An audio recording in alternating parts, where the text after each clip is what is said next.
Hello and welcome to the Reading with Cari podcast. New episodes air every Wednesdays with special minisodes airing on Saturdays on any device you listen to podcasts. Click the link in the description to find the podcast now. Thank you and enjoy.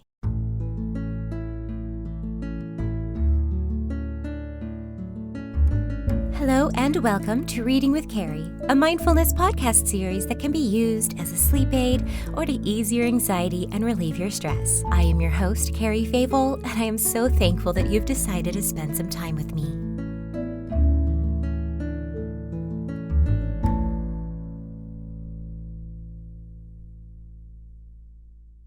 It is always my intention to be honest with you, dear listener, because I feel that through my honesty, a true sense of trust can be built upon that will hopefully allow us both to open ourselves to our vulnerabilities and grow in self-love, self-compassion, and self-acceptance.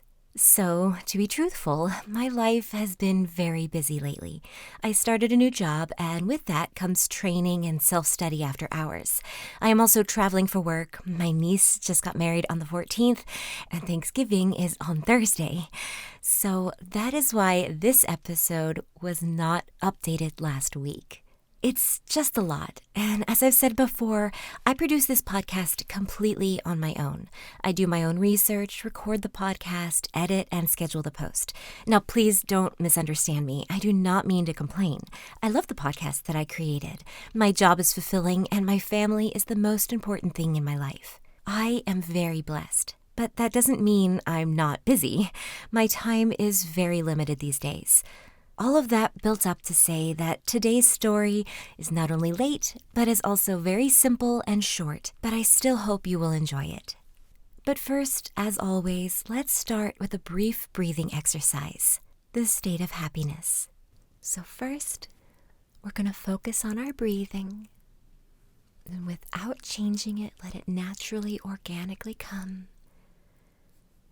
Nice deep breathing in. But don't force it. Deep breathing out. We're just trying to get our relaxation kind of flowing. Now put your feet on the ground or whatever surface you're resting on and gently push onto the floor or onto the bedding. Press and notice the sensations on the bottoms of your feet, touching the surface. Just be in the moment. If you're pushing, you might even begin feeling a pulse in your toes or your feet. Deep breathing in. Hold it for a moment and exhale out.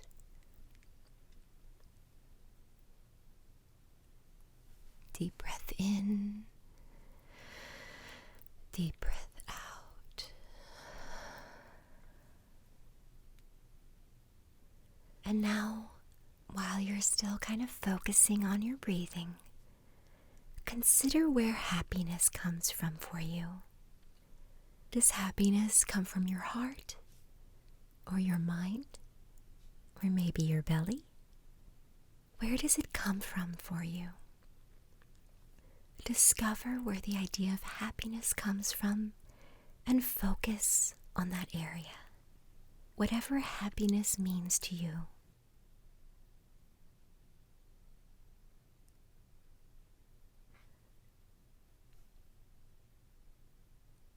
Maybe a smile or an energy that runs through your body.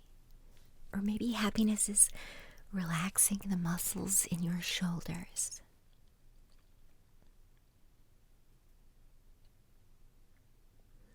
Expand it now wider and wider, and let the feeling of the happiness flow through your body.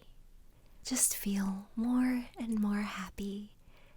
Maybe wiggle your body. Maybe tense a muscle and then relax it.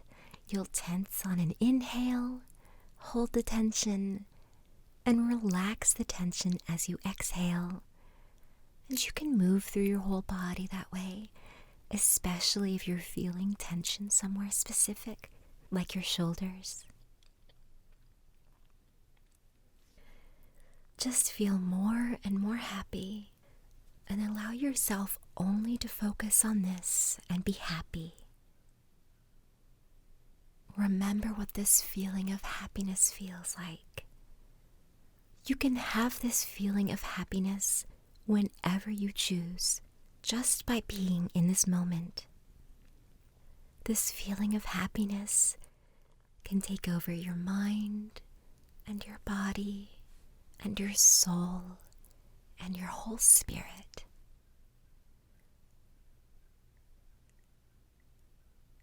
Really feel the happiness, the contentment, the relaxation. Now slowly open your eyes and just be in the moment of happiness. Just be. Just be. And as always, I like to indulge in a nice, happy sigh. Let's slowly take a nice deep inhale. And sigh. Congratulations, you finished this exercise. And now, here's the story.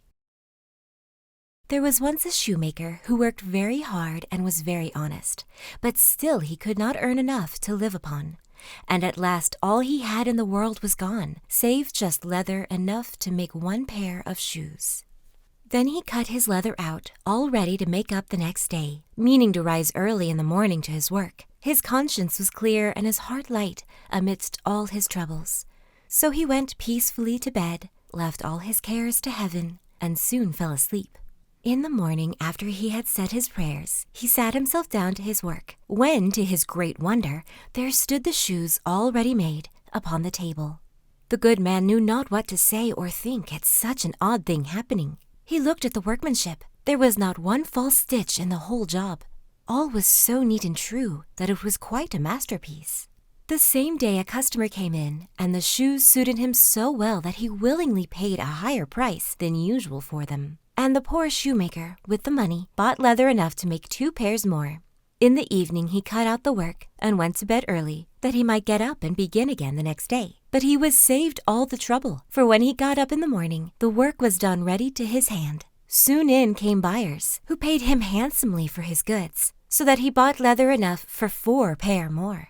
He cut out the work again overnight, and found it done in the morning, as before. And so it went on for some time. What was got ready in the evening was always done by daybreak, and the good man soon became thriving and well off again. One evening, about Christmas time, as he and his wife were sitting over the fire chatting together, he said to her, "I should like to sit up and watch tonight, that we may see who it is that comes and does my work for me." The wife liked the thought, so they left a light burning, and hid themselves in a corner of the room, behind a curtain that was hung up there, and watched what would happen. As soon as it was midnight, there came in 2 little naked dwarfs, and they sat themselves upon the shoemaker's bench, took up all the work that was cut out, and began to ply with their little fingers, stitching and wrapping and taping at such a rate that the shoemaker was all wonder, and could not take his eyes off them. And on they went, till the job was quite done, and the shoes stood ready for use upon the table. This was long before daybreak, and then they bustled away as quick as lightning. The next day the wife said to the shoemaker, "These little wights have made us rich, and we ought to be thankful to them, and do them a good turn if we can. I am quite sorry to see them run about as they do, and indeed it is not very decent, for they have nothing upon their backs to keep off the cold. I'll tell you what, I will make each of them a shirt, and a coat, and waistcoat, and a pair of pantaloons into the bargain, and do you make each of them a little pair of shoes." The thought pleased the good cobbler very much. And one evening, when all the things were ready, they laid them on the table, instead of the work that they used to cut out, and then went and hid themselves, to watch what the little elves would do. About midnight they came, dancing and skipping, hopped around the room, and then went to sit down to their work as usual. But when they saw the clothes lying for them, they laughed and chuckled and seemed mightily delighted. Then they dressed themselves in the twinkling of an eye, and danced and capered and sprang about, as merry as could be, till at last they danced out the door and away over the green. The good couple saw them no more, but everything went well with them from that time forward as long as they lived. You see, sometimes we just need a short, simple, and sweet story. I think it is very fitting as we head into the season of giving thanks and giving presents to our loved ones, to be true, genuine, and honest. The cobbler did not ask for help. He did not swindle or trick his way to wealth. It was a blessing bestowed upon him, and in turn his wife reached out to do good as well. It has a sort of pay-it-forward mentality. When you respond to a person's kindness to oneself by being kind to someone else, granted the couple actually attempted to repay the dwarves themselves, but it's still a nice thought to consider. As the saying goes, kindness is a gift everyone can afford to give. Let us strive to be more thoughtful to our fellow man, as we hope they may in turn be thoughtful towards us. Thank you for listening. I welcome you back anytime you may need to hear a comforting voice or a familiar bedtime story.